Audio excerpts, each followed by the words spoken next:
You ask Tiger to solve. This deals with linear equations with one unknown. The final result is x equals -10. Let's solve it step by step. Simplify the expression. Expand the parentheses. Multiply the coefficients. Simplify the arithmetic. Expand the parentheses.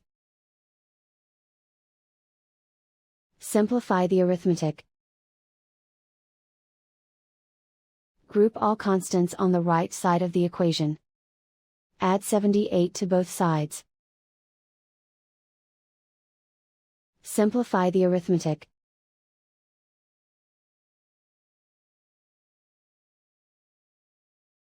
Isolate the x.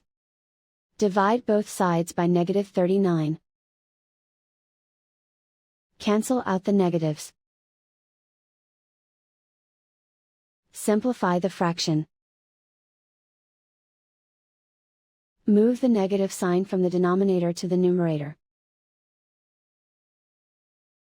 Find the greatest common factor of the numerator and denominator. Factor out and cancel the greatest common factor. And so the final result is x equals -10.